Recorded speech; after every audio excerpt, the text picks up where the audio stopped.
If you love a good coordinate set or you just love cute tanks and cardigans, this pattern is for you. It's the Florence Twin Set by Mood Society.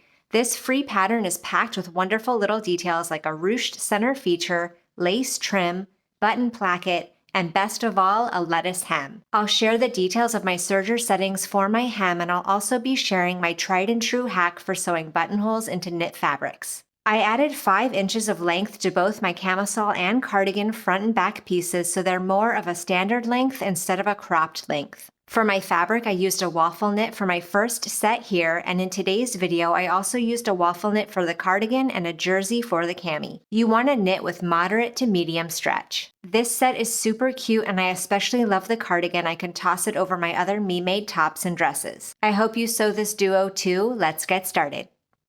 Place your front and back pieces right sides together along the side seams. And pin. Sew or serge with a 3/8 inch seam allowance and press the seams toward the back of the garment.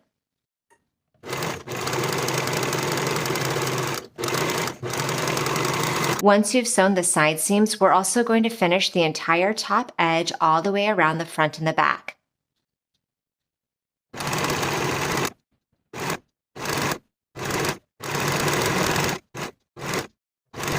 We're going to then press our finished edges to the wrong side by about 3/8 of an inch all the way around. Now with all of those top edges finished and pressed under, we're going to top stitch them in place all the way around using your preferred stretch stitch. I'm going to be using a wide zigzag stitch.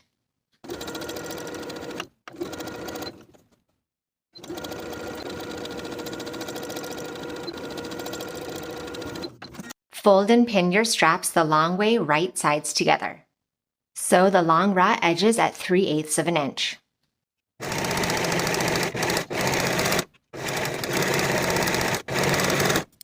Turn your straps right side out and give them a good press.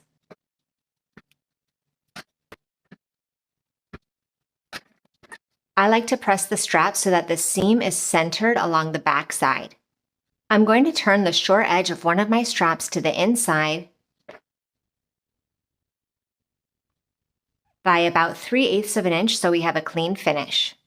And I'll repeat for the other strap. I'll place both of my straps with the clean, seamless side facing me underneath those top points of the front bodice piece. Just tucking that clean strap edge underneath by about 3/8 of an inch. And pinning in place. Top stitch in place along your previous top stitching. I'm just going to be using a regular straight stitch here.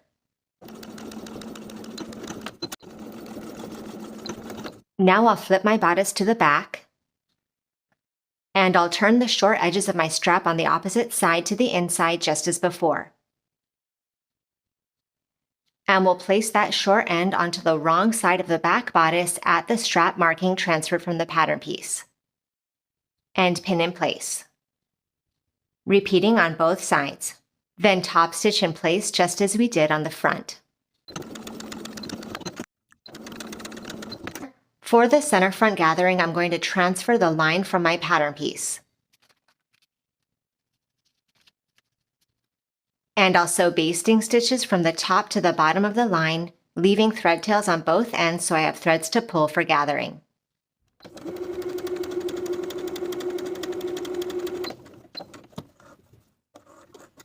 Now I'll pull those basting stitches to gather this section by about half. And I'll tie the ends on both sides. I'm going to cut a small piece of 1/4 inch elastic to fit that gathered section.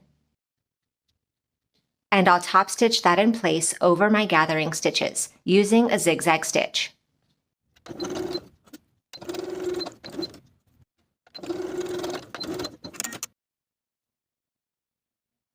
Now we'll take our cami to the serger and sew the lettuce hem all along the bottom. We want to use a 3-thread stitch for our lettuce hem, so since I was previously sewing with 4 threads, I'll remove my extra thread and my left needle. I'll also pull back my stitch finger and adjust my stitch width to the lowest setting. I'll keep my differential feed at default and I'll set my stitch length to 1.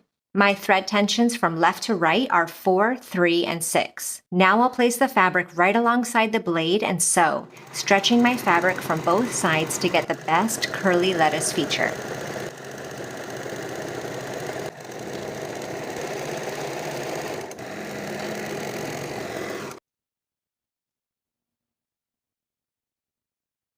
Now for the cardigan, place the front and back pieces right sides together along the shoulders. Pin and sew at 3/8 of an inch.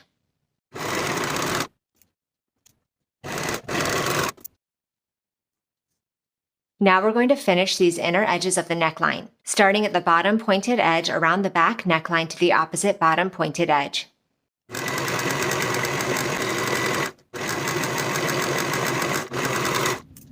Turn and press your finished edges to the wrong side by about 3/8 of an inch, all the way around. Now that I have those finished edges turned to the inside so we have a clean finish on the outside, I'm going to take some Flexi tape lace and pin it to these finished edges. You want to pin it in place so that the outer edge of the lace just covers the folded edge that we tucked under.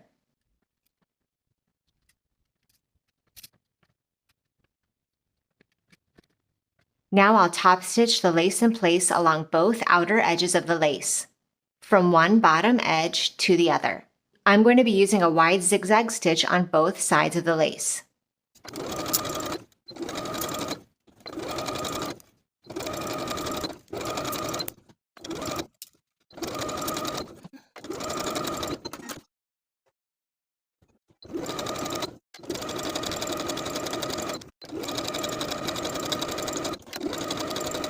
Along the bottom edges of our top front bodice pieces, we have notches indicating our basting locations.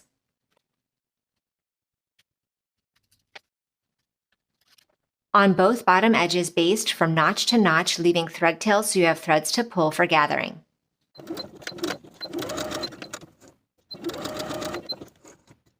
To prepare the plackets for my lower front bodice pieces, I'm going to apply knit stay tape to those center front edges, fusing in place on both sides.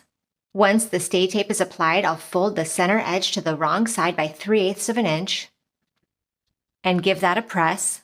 Then fold and press this section once more by an additional 3/4 of an inch. Repeat to prepare both plackets, then edge stitch along the inner folded edge from top to bottom using a stretch stitch.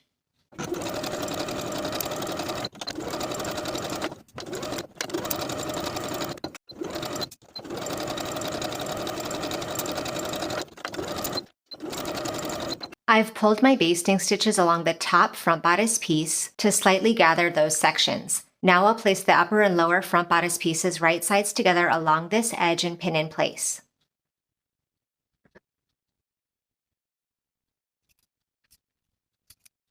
Sew or serge with a 3/8 inch seam allowance, then press those seams up toward the top bodice.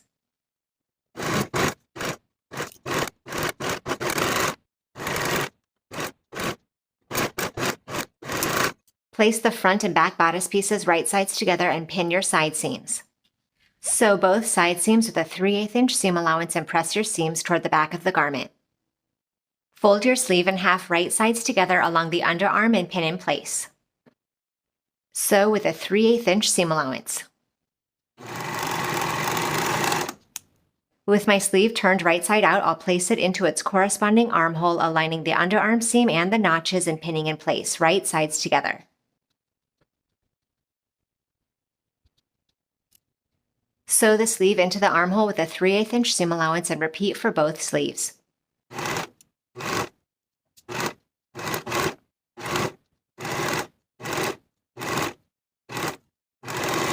Now I'm going to mark where I want to sew the buttonholes into my right placket piece. Since I've lengthened the front bodice, I'm going to add more buttons. I've marked 5 buttonholes here. When sewing buttonholes into knit fabric, I like to place a layer of tissue paper underneath. This helps to prevent the machine from eating the fabric.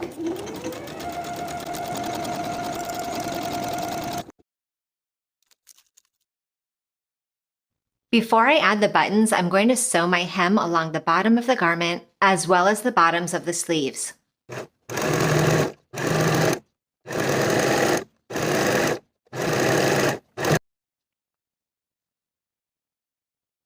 Now I'll sew each of my 5 buttons onto the left placket across from their buttonholes. And now your cardigan set is complete. Thank you for watching this sew along. Make sure you subscribe to the channel so you don't miss future sewing tutorials, and I'll see you in the next video.